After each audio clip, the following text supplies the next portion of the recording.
السلام علیکم دوستو، آج ہم آپ کے لیے ایک نئی انٹرسٹنگ سٹوری لے کر حاضر ہوئے ہیں۔ سٹوری شروع کرنے سے پہلے آپ ہمارے چینل کو سبسکرائب کر دیں۔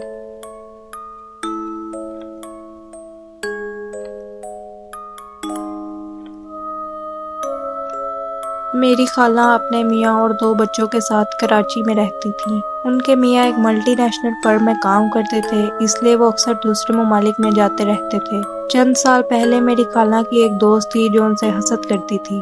جب میری خالہ کو اس بارے میں پتہ چلا تو انہوں نے اس سے رابطہ ختم کر دیا۔ اس بات کو کچھ مہینے گزر گئے۔ ایک دن اچانک میری خالہ کی طبیعت بہت زیادہ خراب ہو گئی۔ ان کے میاں اس وقت ملک سے باہر تھے۔ ان کے بچے انہیں ہاسپٹل لے گئے۔ وہ پورے 2 دن تک بے ہوش رہیں۔ اس کے بعد جیسے ہی خالہ ٹھیک ہوئی تو وہ اپنے بچوں کو لے کر ہمارے گھر آ گئی۔ اس دن کے بعد سے کچھ پراسرار واقعات ہونے شروع ہو گئے۔ میری خالہ اکثر بیمار رہنے لگی۔ انہیں رات کے وقت ڈراؤنی چیزیں نظر آتی۔ میری خالہ اکثر ڈر کے مارے چیخنے لگتی اور بے ہوش ہو جاتی۔ ان کی حالت پر ہم سب بہت زیادہ پریشان تھے۔ ڈاکٹر ان کی حالت کے بارے میں کچھ زیادہ نہیں بتاتے تھے۔ جیسے جیسے دن گزرتے گئے خالہ کی طبیعت مزید خراب ہوتی گئی۔ اب ہماری سمجھ میں کچھ نہیں آتا تھا۔ میرے خالو واپس آئے تو خالہ اپنے گھر واپس چلی گئی۔ گھر جاتے ہی خالہ کی حالت اور زیادہ بگڑ گئی۔ میری امی میری خالہ کو واپس ہمارے گھر لے آئیں۔ اگلے دن ہی ہم لوگ صحن میں بیٹھے تھے تو اچانک خون کے قطرے ہم پر یوں گرے جیسے کسی نے چھڑکاؤ کیا ہو۔ اس کے بعد ہم لوگ بہت زیادہ ڈر گئے۔ ہمیں کسی نے بتایا تھا کہ ان کے ساتھ بھی ایسے واقعات پیش آتے تھے،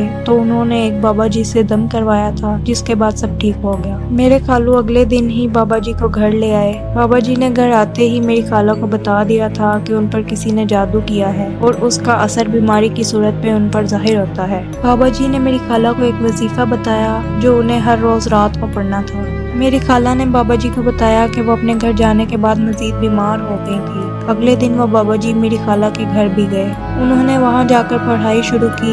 اس کے بعد گھر کے ہر کمرے کے کسی نہ کسی کونے سے کچھ سوئیاں اور ٹوٹے کانچ کے ٹکڑے نکالے۔ انہوں نے بتایا کہ یہ جادو کی نشانی ہے۔ اس کے بعد انہوں نے پانی پر دم کیا اور پورے گھر میں اس کا چھڑکاؤ کر دیا۔ انہوں نے کچھ دن اس گھر میں نہ جانے کا مشورہ دیا۔ اب میری خالہ کی طبیعت کافی حد تک بہتر ہو گئی، لیکن ابھی بھی وہ اکثر بے ہوش ہو جایا کرتی اور گھنٹوں تک بے ہوش رہتی۔ ایک دن ایسے ہی میری خالہ بیٹھی تھی تو انہیں اچانک خون کی الٹی آ گئی اور وہ بے ہوش ہو گئی۔ ہم نے فوراً ان بابا جی کو بلایا۔ وہ بابا جی مسلسل 2 گھنٹے کچھ پڑھتے رہے۔ اسی دوران انہوں نے ہمیں اپنے پاس آنے سے منع کیا تھا۔ اس کے بعد انہوں نے میرے ابو کو بلایا اور انہیں بتایا کہ جادو کرنے والے نے ایک گڑیا پر جادو کر کے اسے قبرستان میں ایک پرانے درخت کے نیچے دبایا ہے۔ انہوں نے میرے ابو کو کچھ پڑھنے کو دیا اور اسی دوران اس گڑیا کو زمین سے نکالنے کا کہا۔ میرے ابو نے ویسا ہی کیا۔ جب میرے ابو نے وہ گڑیا نکال لی تو وہ بابا جی نے فوراً آگ جلائی اور اس گڑیا کو جلا دیا۔ اس کے بعد میری خالہ بالکل ٹھیک ہو گئی۔ بعد میں بابا جی نے میری خالہ کو بتایا کہ ان کی کوئی دوست تھی جو ان سے حسد کرتی تھی، اسی نے ان پر جادو کیا تھا۔ وہ عورت اپنے بہت سے کاموں میں کالے جادو کا سہارا لیتی تھی۔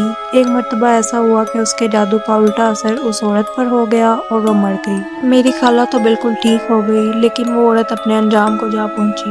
امید ہے دوستو آپ کو آج کی سٹوری بہت زیادہ پسند آئی ہوگی۔ ہمارے چینل کو سبسکرائب کریں تاکہ اس طرح کی بہت سی مزیدار سٹوریز آپ تک پہنچ سکیں۔